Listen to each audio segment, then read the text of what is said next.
Good afternoon, everyone. This is Queenie Clem, the literary ambassador, and I would like to introduce Nancy Johnson, the kindest lie. Can you introduce yourself and tell us a little about you?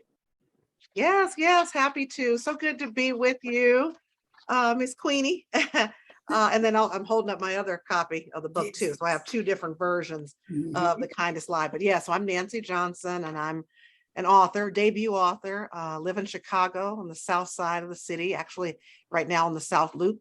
And I'm an author and started out my career as a journalist, as a television journalist. And I did that for 11 years. And then news kind of turned into like, if it bleeds, it leads. And I've seen so much over the years. I got out of news and moved into corporate communications and public relations, which is what I do now. But I also always wanted to tell the stories of my own heart and imagination, not just the stories that I had to tell as a reporter. And so that's what pulled me into fiction. And I love it. Just love the storytelling. So, what is your genre and what attracted you to that genre? Well, so interesting when you think about genre. I didn't really know what I was writing exactly. When I first started writing The Kindest Lie, which is my debut novel, I thought it may have been mystery, but it was not a mystery. So I got very involved in Mystery Writers of America, but learned a lot about how to create a sense of suspense and drama in a story. But as I proceeded and got a literary agent and then got my publisher, William Morrow, which is a division of HarperCollins, I asked my editor when she said she was interested in acquiring the book, what category or genre would you consider The Kindest Lie now that you've read it? Because she told me you don't have to worry about what the genre is. We'll figure that out for you, where it would sit in the bookstore shelves. And so she calls it literary fiction with commercial appeal. So sometimes you think about literary fiction and people think, oh, I got to read a sentence 3 times to understand, what the meaning is. But Yes. there's always that attention to language in literary fiction and also very complex themes, which I have in The Kindest Lie, addressing race and class. But then she said it's also commercial appeal, meaning it's very readable, very accessible. So if you think about books by like uh, Tayari Jones, like An American Marriage, or Britt Bennett with The Vanishing Half, they're considered literary fiction, but they're also have that commercial appeal because they're very accessible to the reader. Okay, that's what it means. Okay. How long did it take for you to write The Kindest Lie? It took me 6 years to write it. Yeah, long time. Wow. It took me 6 years. But the thing is, I wasn't writing consistently over 6 years because when it's your first book, nobody's waiting for it. So you don't have somebody sitting there saying, okay, where is it? Where, I'm ready for this next version or the next book. Or so I was working full time, which I still am working full time, demanding day job. So I had to fit this fiction writing into my life, at night or on the weekends. And also had to learn how to write fiction. I had been in news and been a writer there, then working in corporate communications, always writing, but writing a novel is a very different skill set. And so I had to develop that. So I went to a lot of workshops and conferences to build my skill set in writing novels. And so it took me a long time to write it. And then after you write it, you rewrite. It's not you write it once, you're rewriting constantly, you're revising. I had what we call beta readers, other writers read my work. I had 5 of those. I workshop excerpts of this book at various conferences. So it took me 6 years to write it. Then I got the literary agent, which is also a competitive process. And then I did a revision with her, a round of revision before she sent it out to publishers. And I got 2 offers for book deals, both imprints of HarperCollins. And so then I did about 3 months of revision with my editor at William Morrow HarperCollins. So it's a long process to bring a book to the market when you go the traditional publishing route. Okay. Can you please read an excerpt from your book? Sure. Well, first of all, let me just tell for people who don't know about The Kindest Lie, it's a story of race, class, and family at the dawn of the Obama era. And it's a story of a woman named Ruth Tuttle. She's a very successful Black engineer on the come up. Everything's going her way. Got a great job, great husband, just moved into her new home. but she's been harboring a secret. And her secret is that she had a baby when she was just 17 years old, and she walked away from her son, left him behind in the dying Indiana factory town where she grew up. And she decides to go back to her hometown to search for her son. And when she gets there, that's when she forms this unlikely friendship with a poor young white boy nicknamed Midnight. And the two of them, when they come together, they are on this collision course of race and class that upends their lives and also threatens the life of the one person they've both grown to love. So that's what the story is about. And so let me just read a short excerpt. And this is from the first chapter. I start the book out on the election night for Barack Obama in 2008. And Ruth, my main character, she and her husband are having an election night watch party in Chicago. Her whole life, Ruth hadn't dared to believe this could happen, and she almost forgot to breathe. A picture of the little house where she grew up in Ganton came to mind, its low ceilings and narrow hallways, Mama at the kitchen table counting money on the first of the month, Papa's body quivering underneath his plant uniform as he tried to walk straight in the early days of his illness. Maybe, just maybe, everything that they had all been through had been for this, to get here, to this moment, to this man with the funny name, to this day in history. Xavier whooped and gave her a ball drop New Year's Eve style kiss. The townhouse vibrated with their jubilation. Guests lifted their glasses and their voices in a toast to their own manifest destiny. And out of the corner of her eye, she saw Harvey, who was usually the loudest in any room, rocking quietly in a chair with his folded hands pressed against his lips. Then they rolled up the living room rug to do stepper sets and slides, with Xavier breakdancing like he was 13 instead of 32. Somehow she needed to store every part of this moment, burn it into her being so it would still be real when she lived it again as memory. She wanted to scoop up this feeling, bottle it, and tighten the cap so none could seep out, ever. But at the same time, her instincts told her to share it. So she opened the windows to give the neighborhood a contact high. Yes, thank you. Yeah, Okay, of course. what, in your opinion, are the most important elements of good writing? Oh, be good writing. I think having strong characters, that's a really important element, because you want to have characters that the reader can connect with and that people want to follow. I mean, you've got a book that's, quite often these novels are 300 pages or so, give or take, and you need a character that you can follow on a journey and you care about what happens to that character. And so it needs to be very well-rounded, multidimensional, complex characters. So to me, that's very important for writing a novel. I'm definitely, like I said, a more character-driven author. Some people are more plot-driven, but you can't really have one and not the other. You need both to have a successful novel. So I think another element of writing is plot, making sure that you do have a plot that's going to drive the story, a narrative that where people are interested in what's going to happen next. You should always be wondering, okay, that just happened. What's about to happen next? Where is this going? And there should be, and part of plot is having a central story question, at the beginning. What is it that we're trying to find out? Maybe you're trying to find out who committed the murder. Maybe you're trying to find out if these two people are going to get together. It's a love story. Are they going to get together and be together at the end of the book? Is this person going to find redemption? So you want to have some kind of a story question. So character, plot, and then I think a really good story question is important that needs to be answered in this particular book. Like in my book, you've got Ruth who's going back home. So it's a story of returning home, which is a theme that you see in quite a few books.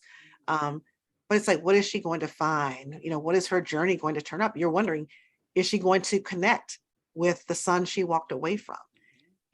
Is she going to be riddled with guilt? Is she going to feel redeemed by the end of this particular story? There's a friendship between her as a Black woman and this poor young white boy. We know about racial tensions in America. Where is that going to go in this story? So I think those are things you want to think about. And I would encourage anybody who's interested in writing a book, a novel, to study the craft of writing. You can't say that, well, I got good grades in English in school, and so therefore I can write a novel. I got great grades, in school, and was always, a talented writer, But like I told you, I was writing journalism, writing for television. I was also writing for corporate communications and public relations, but that didn't mean that I could write a novel. There are things I learned, transferable skills, but there are very specific skills when it comes to writing a novel that you really need. And you need to have stakes. We've got to care about what's going to happen. So high stakes for these characters. That's also a really important element. Well, that was my next question. What comes first?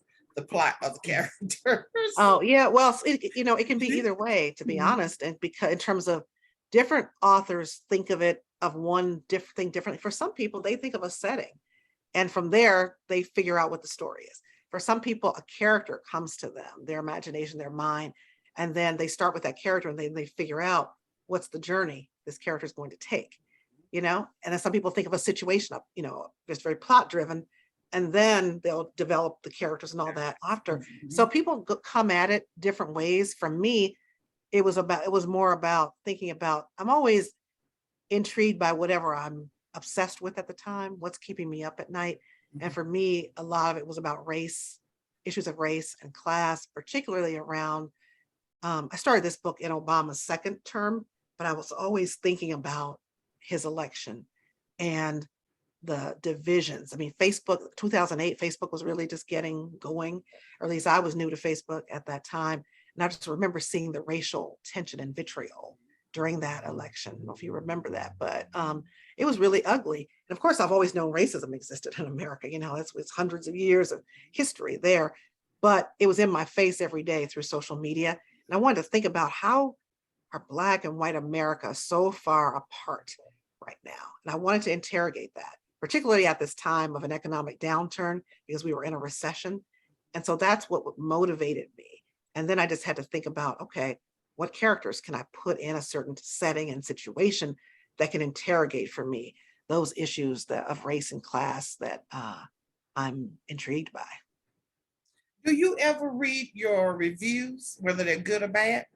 I do. I read not always though, so I'll tell you, it's hard. It's a hard journey because going into it, nobody really talks to you about that kind of thing that much about your reviews. You don't know how that's going to go. I mean, The Kindest Lie was very successful, reviewed in the New York Times, Washington Post, LA Times. It was on the Entertainment Weekly must list. So it was in February of this year, the paperback version was the Target book club pick for February. So it got a lot of buzz, a lot of great reviews and attention. However, the individuals who read it, they come to it with their own opinions and perceptions, which they have every right to. And so I had a combination of great reviews and some bad reviews. So it was why in the beginning I was reading everything, and I found that, oh my gosh. So now if I get the big, like I said, New York Times, Washington Post, I got all those reviews and they were all good. I read those, of course, but the everyday person, I mean, I have thousands and thousands of reviews now. So on different platforms, Amazon, Goodreads. So no, I don't read them all anymore. I used to read every single one of them, but sometimes I could read a bad review about my book and they could put me in a bad place where I couldn't do any more writing for a few days because I'm like, oh my God, this book was that bad, So Yes. yeah. And so that can be demoralizing for you as an author. And sometimes you get dinged, bad reviews for things you can't control. I mean, people get bad review for Amazon didn't deliver that on time, or one woman, I remember a review on Goodreads, a woman said, because I started out about Obama, the book is not about Obama. There's really just the one opening scene at election night. But this woman said, I don't like Obama. I didn't vote for Obama. So I don't plan to read this book, and gave me a 1-star review. Hadn't read it, didn't plan to read it, but people come at it with their own perspectives, but everybody's entitled to their opinion. So some people read the book and didn't connect with them. But as writers and as authors, we have to understand that everybody is not going to connect with your book. And you can't write your book thinking that you're going to please everybody, not even the big reviewers, and certainly not the public. So you have to write it really for you, and you give your best and you put everything you can into it. You make it the very best book you can make it. And then somebody told me once, which was so powerful, once you write the book and you publish it, it no longer belongs to you, to me. It now belongs to the readers. And so they can do with it as they please. It's up to them now to read it, interpret it, like it, love it, hate it. It's up to them. So what was the most difficult part about writing for you? Ah, so I'd say the hardest part, it's kind of connected with what we just talked about. I think one of the hard parts, um, when I was writing it, because it was my first novel, and because I'm writing about issues around race and class, controversial issues for many. I worried as a Black author about how will my community receive this book. I worried about the kinds of characters I created in this book. My main character, Ruth, had a baby she's became a successful engineer, went to Yale and all that, but she was a teenage mother. We know that's sometimes a stereotype, a trope in our community. Am I perpetuating the image of a Black teen mother? I worried about that. Her brother, Eli, who's my favorite character to write, he was not one of the central characters, but he was out of work and he would spend a lot of his time at the bar drinking. He was not, fully involved in his kids' lives, and so then I started thinking, am I perpetuating an image of a Black man who's a deadbeat, so those things were hard. And I remember going to a book reading that Britt Bennett did, the author of The Mothers and the Vanishing Half. And I asked her that question because at the time was kind of in the final stages of writing and revising The Kindest Lie. And I asked her about what I just talked to you about just now. And she said, you can't worry about that. And she said, because she had a teen mother in her book, The Mothers. So Black, and so she said, you can't worry about that. You've got to create three-dimensional, multi-dimensional characters that are complex. They stand alone. They don't represent the race, but as long as you've created complex characters, and done it the right way, then you just can't, you have to try to separate that, and we can't be responsible for how the readers receive the work. And so, but even knowing that, I still thought about it. And I was intentional then about, I've got, Black folks in my book who are very successful, professionally, personally, at every level. I have, Black men who do take care of their families. And I went to one book club. It was a predominantly white one. And I remember somebody asking me in that book club, or not asking, but saying, wow, you have several Black men in there who really are, taking care of their families. And she was like saying that was first time she had read that or knew about that. I was like, come on, all kinds of Black men take care of their families. My late father was a Black man who took care of me and our family. You know what I mean? Mm-hmm. And so, pretty much every Black man I know, is taking care of his family. But for some people in the community at large, because of the stereotypes and the images that are out there in the media, they don't always know or are not always receiving the truth about and the full complexity of who we are. And that's something I wanted to portray, is Black people, all kinds of Black folks. We're not a monolith, so people in all kinds of socioeconomic backgrounds, those in the city, those in small towns, all kinds of people doing the best they can. Right. Okay, what is your favorite and least favorite part about your publishing journey? I'd say the favorite part, well, there are a few favorite parts. One is being the things I mentioned, like being reviewed in such revered publications, getting the accolades from New York Times, Washington Post, LA Times, Entertainment Weekly, being a Target Book Club pick. Yes. Those are the moments, those are such highs where you're like, oh my God, I can't believe that happened. And it's amazing the reception of the booksellers, the book community. My book was an Indie Next Pick, so recognized by independent bookstores. Mm-hmm. Also a favorite of librarians. Libraries and librarians are so important. We don't always think about how meaningful they are to our reading community. But my book was a library reads pick. So those kinds of things, those are some of the highs. I would say the other big high has been, again, what I've heard from the readers when I've talked to readers, particularly in book clubs, and to have them say that something in my book has changed their life or has helped them to repair a fractured relationship.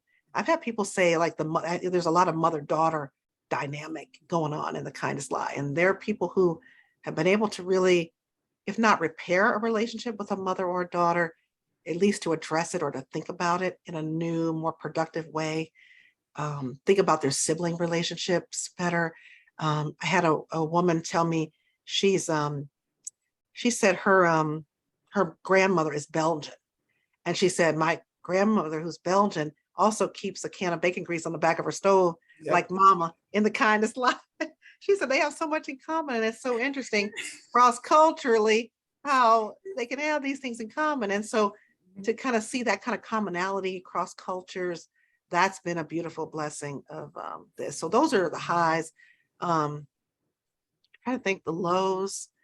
The lows, I mean, I haven't had, to be honest, I haven't had a lot of lows on my first publishing journey. I would say right now, maybe a low where I am now, because I have a contract though, which is a high contract for a second book with William Morrow HarperCollins that I'm excited about.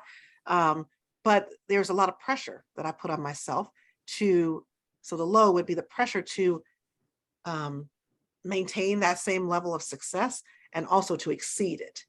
And because there are so many people now who are waiting for the second book. First time, like I said, it took me 6 years, right? Nobody's waiting for it. They didn't know I'm writing a book unless I told you I was writing a book. So nobody's waiting for it. Now, book 2, there are people waiting for it. I have a publisher waiting for it because I have a contract, right? And so I have a deadline to meet, and I'm still working a demanding day job and dealing with all the pressures of life and trying to get a second book done and make sure that it's at a certain level and quality. So just the pressure of that, I think, is I don't want to say it's a low point. It's just a challenge in the journey of publishing, but it's a challenge I'm up to, and I'm really excited for people to read People of Means, which is my second novel. Where do you get your inspiration from? It's usually the things that I'm obsessed about, the things that are keeping me up at night. So like I mentioned, the whole Obama election and what was happening in the country at that time. So my second novel is People of Means, and it's about an upper middle class Black mother and daughter, both of them coming of age at different moments of racial reckoning in the country. The mother in 1960 in Nashville, Tennessee, at the time of the sit-ins during the Civil Rights Movement. She's a student at Fisk University. And then her daughter coming of age in 1992 in Chicago, but heavily influenced by the events in LA with the acquittal of the 4 white police officers for the beating of Rodney King. And so it's about how each of them are thinking about resistance and purpose. I also have multiple love stories in there, which is also influencing how these women approach the idea of activism. And I was inspired, getting back to your question. So for that one, I was inspired when Representative John Lewis died. And he died during the pandemic. And I remember watching a documentary on his life and thinking about him. I only knew him as John Lewis, this man who was famous for what he did in the civil rights movement. He's this congressman, this really elder statesman, of his party. But what was it like for him to be 18, 19 years old? He was a student at Fisk University and was one of the ones who really started the sit-ins there in Nashville that were kind of the beginning, part of the beginnings of the civil rights movement. So what's it like to be that age, young person, to get involved in activism and do something that is so revolutionary and transformative?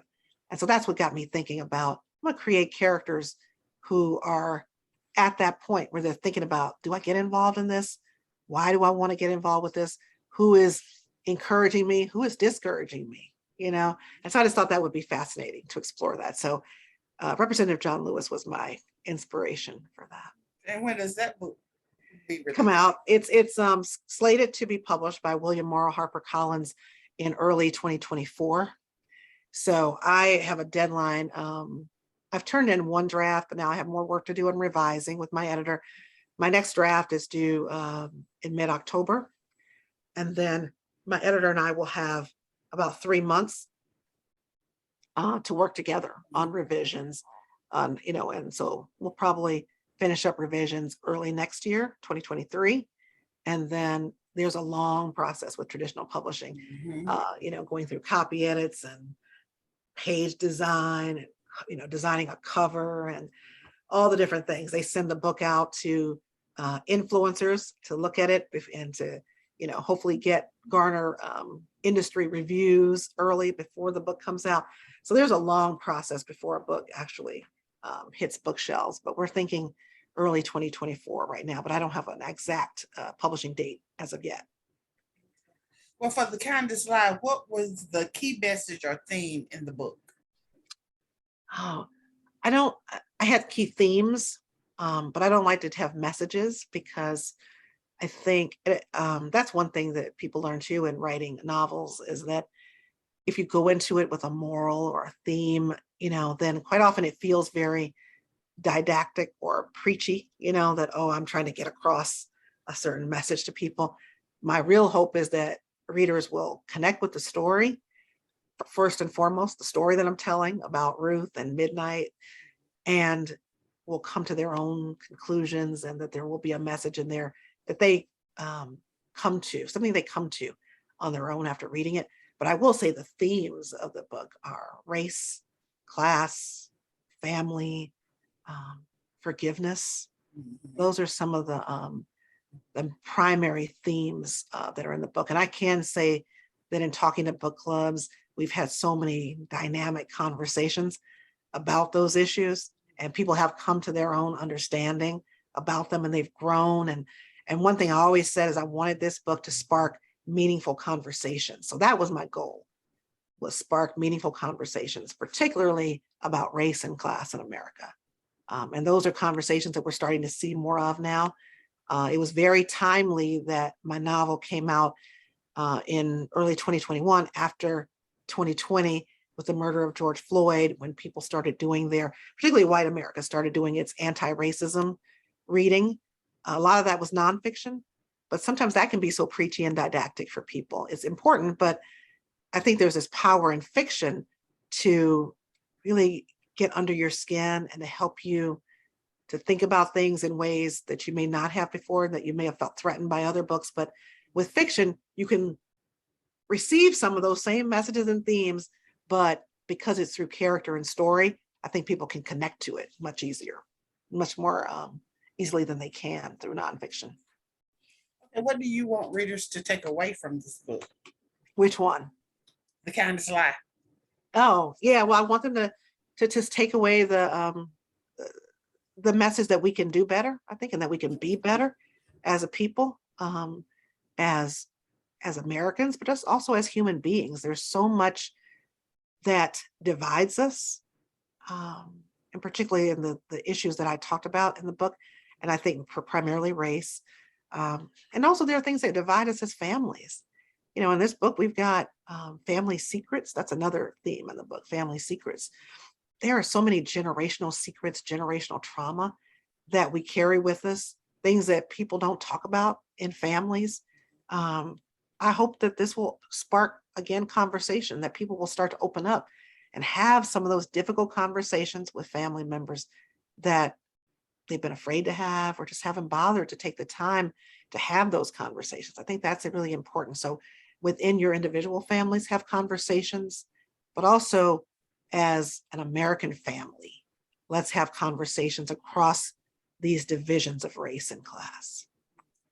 Now, since the book opened up with the election of Obama in 2008, what were some of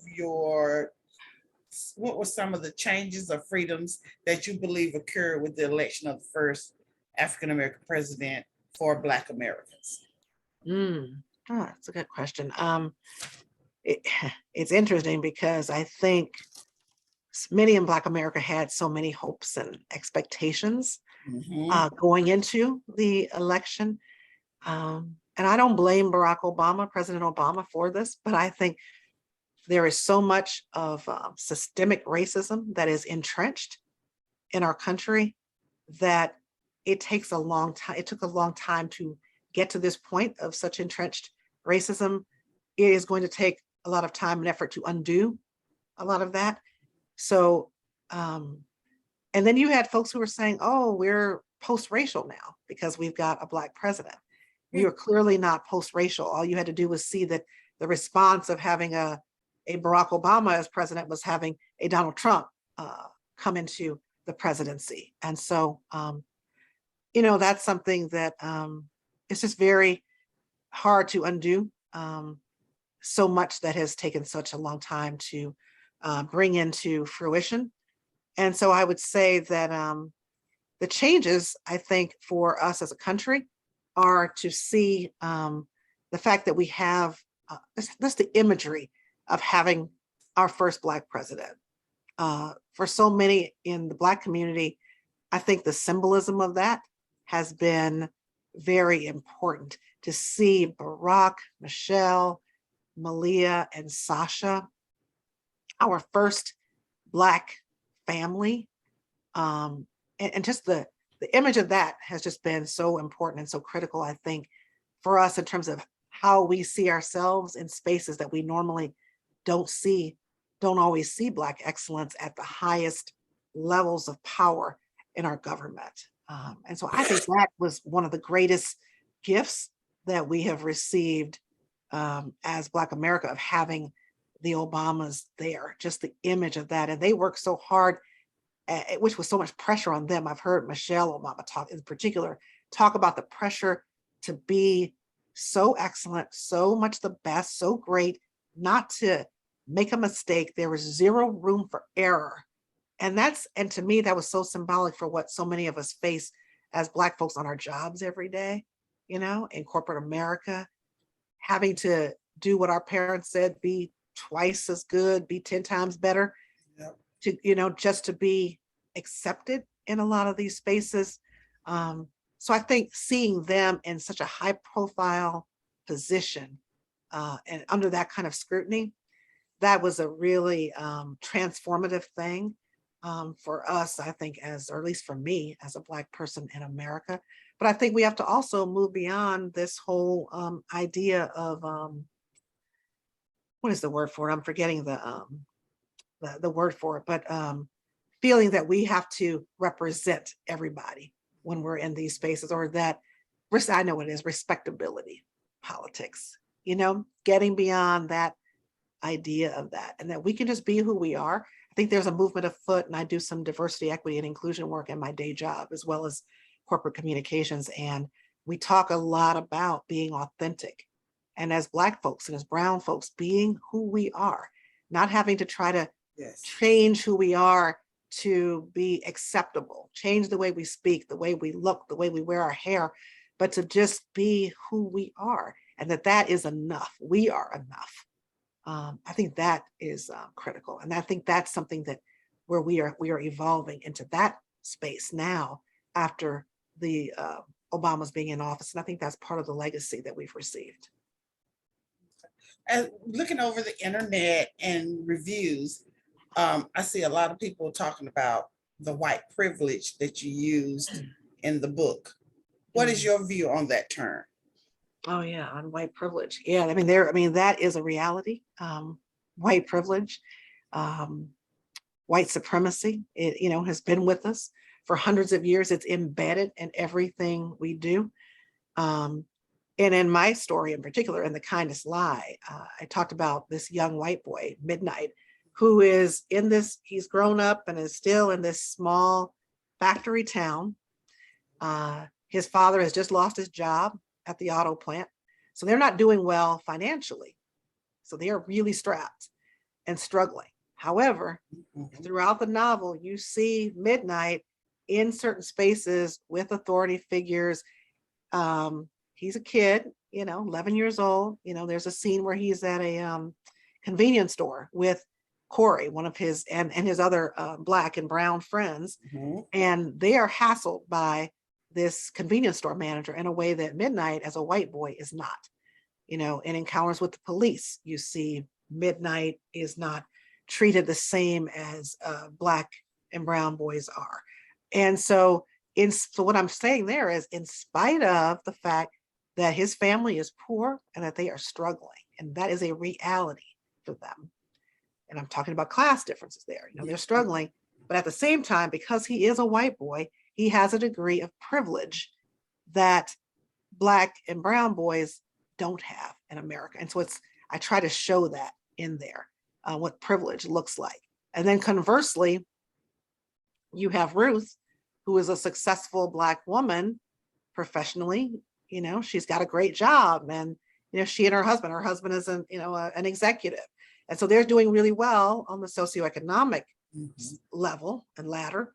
However, there's a scene early in the book where she and her husband are sitting on the L train in Chicago, and a white cop is hassling this Black boy, and they are rigid with fear over what might happen because they are still Black in America. She's still having a hard time getting promoted on her job. You know what I mean? And she's seeing other people get promoted over her who are not Black. And so she doesn't have that degree of privilege because of the fact that she's Black. And so that's what I'm trying to explore there. Now, you told us you're currently working on your new book that's coming out, the second book that's coming out in 2024. Are you working on anything else? No, I'm not working on anything else. It's more than enough for me to be busy with the writing and the revising of The Kindest Lie. So that's where my energy is right now, is I'm making that book the very best that it can be. And I'm excited about readers connecting with that book. I think. And what's the name of the book again? It's People of Means. People of Means. Means. Okay. Okay. Yeah. So, which I think is, hopefully that title sticks. It's the working title. I think for now it will, but you never know. But I think that's a really good title because a lot of times people don't look at Black folks as being people of means, but we are. This is talking about an upper middle class Black family. But as you'll see in the novel, I'm exploring what it means to be people of means. It's not always about money. You can be working class, you can be poor, and also be a person of means in other ways. And there are also other ways to think about means that you could influence the world around you, ways that you can influence and have the means to influence the change that you seek. And how can readers find you and your books?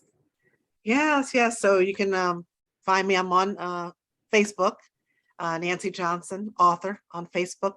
I'm Nancy J, author on Twitter and on Instagram. And so those are the primary places that you can find me. You can also look me up on my website. I have an author website, which is nancyjohnson.net, nancyjohnson.net.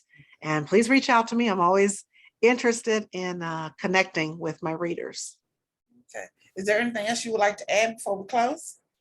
No, I'm just excited. I just want to say that I'm talking about privilege. Being able to write novels and to connect with readers in this way is a privilege. This is my life's work. I'm writing fiction, but I'm writing about things that I think are so important that I care about. I care about families. I care about race, care about class. So I'm writing about the stories of my heart and about things that I think are going to have an impact on people's lives, have an impact on our community at large. And so I'm just so excited. I'll just reiterate that I'm writing novels that I hope will help us to come together and recognize our differences, appreciate and respect our differences, but also think about what we also have in common and how we can leverage those differences for something greater, for a greater good for all of us, and that we could have meaningful conversations and be better and do better as a society. Well, thank you for coming in today. I really do appreciate it so much. Oh, of course. I really appreciate talking with you, Miss Queenie. It's been my pleasure. Thank you so much. Nancy Johnson and The Kindest Lie. Now you have two different covers. That's right. Yes. The hardcover here. That's the one I got. And the paperback edition. Paperback edition has book club questions in the back. Ooh. So that's perfect for your book clubs. Mm-hmm. So a lot of questions that I think can really get a good discussion going. But both of these are available. The Kindest Lie is also available via ebook. So you can read it on your e-reader. It's also an Audible. It's great. Shayna Small is my narrator, same narrator who narrated The Vanishing Half. And she did a phenomenal job. Okay. She's already won an award for her narration of The Kindest Lie. So be sure to check out the audio book as well. So the book is available everywhere books are sold. I do encourage people to shop their local independent bookstores. That's very, very important that we support our independent bookstores. Okay, well, thank you for coming in today. I really appreciate it. Of course. Thank you, Queenie. All right, this is Queenie Clem with Queenie's Book Talk and Reviews. Happy reading. Bye, y'all.